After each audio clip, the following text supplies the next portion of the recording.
कुछ समय पहले की बात है। दिल्ली के एक प्रतिष्ठित और समृद्ध राजपूत परिवार में जसवंत सिंह नाम का एक युवा पुरुष रहता था, जो कि बड़ा ही लालची स्वभाव रखता था। एक बार जसवंत सिंह अपने ससुराल जा रहा था। जब वह शहर से 2-4 मील आगे निकल गया तो रास्ते में उसे बहुत तेज प्यास लगी। वह पास ही के एक गांव में पहुंचा तो देखा कि एक बंजारे की खूबसूरत लड़की अपने मकान के दरवाजे पर खड़ी थी। जब जसवंत सिंह की नजर उस पर पड़ी तो वह गश खाकर जमीन पर गिर पड़ा और आह भरने लगा। जसवंत सिंह को बेहोश होकर गिरते देखकर आसपास के बहुत से लोग इकट्ठा हो गए और उसके मुंह पर पानी के छींटे डालकर उसको होश में लाने का यत्न करने लगे। थोड़ी देर बाद जब जसवंत सिंह को होश आया तब लोगों ने पूछा, ठाकुर साहब, आपको यह क्या हो गया था? लोगों की बात सुनकर उसने कहा, वह स्त्री कहाँ चली गई जो कुछ देर पहले उस मकान के दरवाजे पर खड़ी थी? जसवंत सिंह की यह बात सुनकर वहां उपस्थित लोगों ने समझ लिया कि यह व्यक्ति इस बंजारे की लड़की का आशिक हो गया है। यह बात जानकर लोग उसे समझाने लगे, ठाकुर साहब, अब जरा होश में आओ। आप राजपूत हैं और वह नीची जात की है। आपको उसे दिल नहीं लगाना चाहिए, क्योंकि यह हुस्नो जवानी 4 दिन की मेहमान है।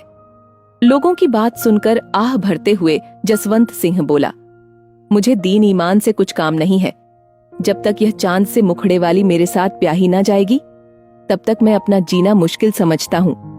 आप लोग मेहरबानी करके इस रूपसी के माँ बाप से कह दो कि एक बेचारा मुसीबत का मारा उनकी बेटी के नयन बाणों से घायल होकर तड़प रहा है। या तो उसके साथ वे अपनी बेटी की शादी कर दें, नहीं तो वह उनके दरवाजे पर सिर पटक पटक कर मर जाएगा। जसवंत सिंह की बातें सुनकर 2-4 आदमियों ने जाकर सारा हाल उस बंजारे से कहा। वह बेचारा उसी समय जसवंत सिंह के पास आया और बोला, ठाकुर साहब, जरा सोच समझकर बात करें, क्योंकि आप तो जात के राजपूत हैं और मैं बंजारा हूँ। आपके साथ मेरी बेटी की शादी किस तरह हो सकती है? और यदि आप मेरी बेटी से शादी करेंगे तो आपको फायदा क्या होगा, क्योंकि हमारा पेशा तो इधर उधर घूमने का है। और अगर आप मेरी लड़की से शादी करेंगे तो आपको भी यही काम करना पड़ेगा। फिर आप अपने जात बिरादरी में किसी काम के ना रहेंगे। बेचारे बंजारे ने जसवंत सिंह को हर तरह से ऊंच नीच की बातें समझाई, लेकिन जसवंत सिंह की समझ में कुछ भी नहीं आया। आखिरकार मजबूर होकर उस बंजारे ने अपनी लड़की का ब्याह जसवंत सिंह के साथ कर दिया। विवाह के बाद जसवंत सिंह और बंजारे की लड़की में इतना प्रेम बढ़ा कि जसवंत सिंह को उस लड़की के सिवा दुनिया में कुछ भी नजर नहीं आता था। इसी तरह ऐशो आराम करते जिंदगी के कुछ दिन गुजर गए। एक दिन जसवंत सिंह को अपने घर की याद आई। वह अपनी पत्नी से कहने लगा, अब तो मेरा दिल अपने घर जाने को चाहता है। अगर तेरे माता पिता आज्ञा दें तो उनसे कह कि तेरी विदाई कर दें। इस बात को सुनकर बंजारे की लड़की बोली, मुझे कोई ऐतराज नहीं है, क्योंकि मैं तो आपकी आज्ञा का पालन करना अपना धर्म समझती हूँ। बंजारे की लड़की ने अपने माँ बाप से सारा हाल कह सुनाया। उन्होंने प्रसन्न होकर बहुत सा सामान देकर बेटी और दामाद को विदा कर दिया। जसवंत सिंह अपनी पत्नी के साथ अपने घर की ओर चल पड़ा। कई दिनों के सफर के बाद जब उसका घर कुछ मील दूर रह गया तब जसवंत सिंह ने सोचा, मैंने बहुत बुरा किया जो जरा सी सुंदरता देखकर अपने धर्म को खो बैठा। मेरे माता पिता को जब यह मालूम होगा तो वे मुझसे क्या कहेंगे।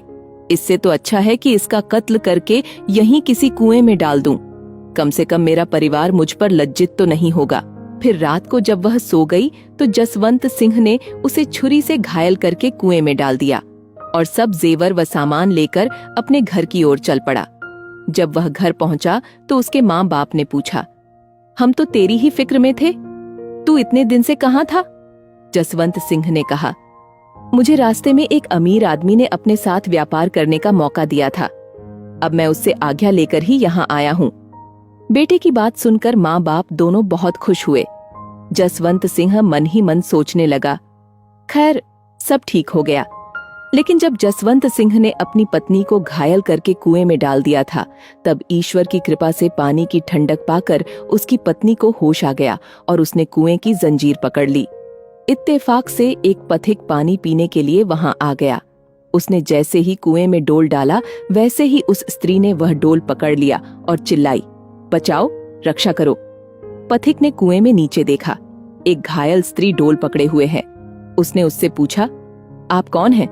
वह स्त्री बोली, भाई साहब, मैं मुसीबत की मारी अबला हूँ, मुझे इस कुएं से निकालकर तुम मेरी जान बचाओ। यह सुनकर उस पथिक ने औरत को कुएं से निकाला और पूछा, आप कौन हैं और आपका यह हाल कैसे हुआ?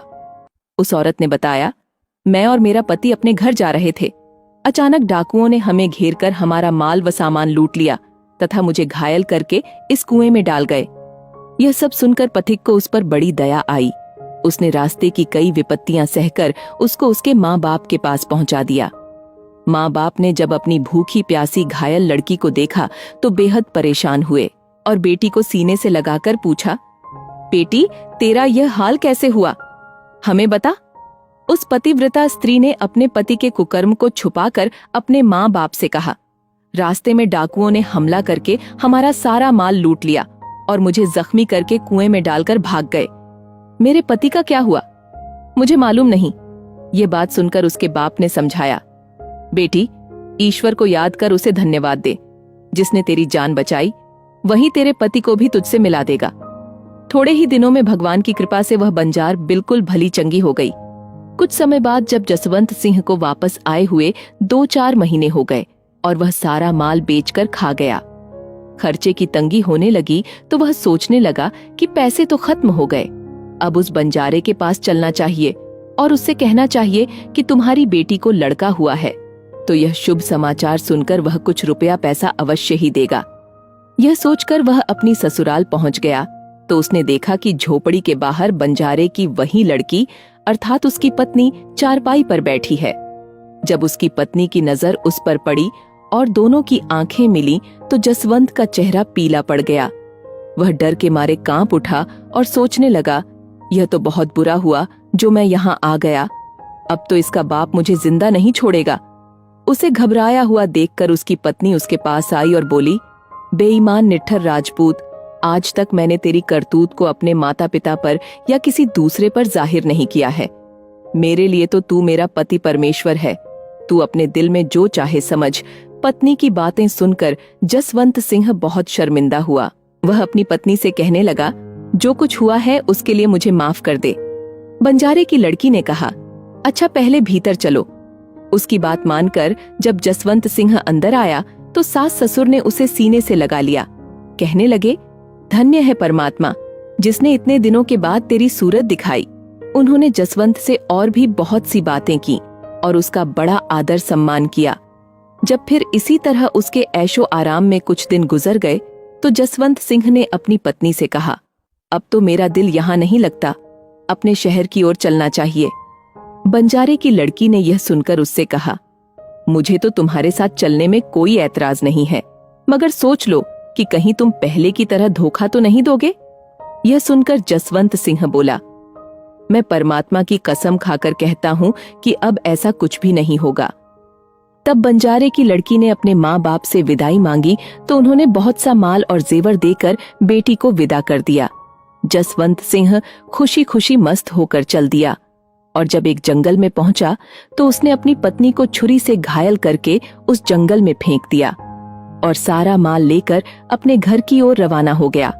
बंजारे की लड़की छुरी से घायल वहीं पड़ी, तड़पती रही, लेकिन इस बार भाग्य ने उसका साथ नहीं दिया और उसने वहीं दम तोड़ दिया।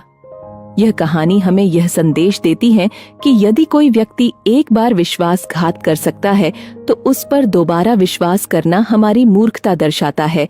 उससे होने वाले परिणाम के लिए हम खुद ही जिम्मेदार हैं। सच्चा प्रेम केवल बाहरी सुंदरता पर आधारित नहीं होता, बल्कि त्याग, वफादारी और सम्मान पर आधारित होता है। आशा है आपको यह कहानी पसंद आई होगी। अपनी बहन बेटियों के साथ शेयर करके उन्हें जसवंत सिंह जैसे दरिंदों की सच्चाई से अवगत कराएं। धन्यवाद।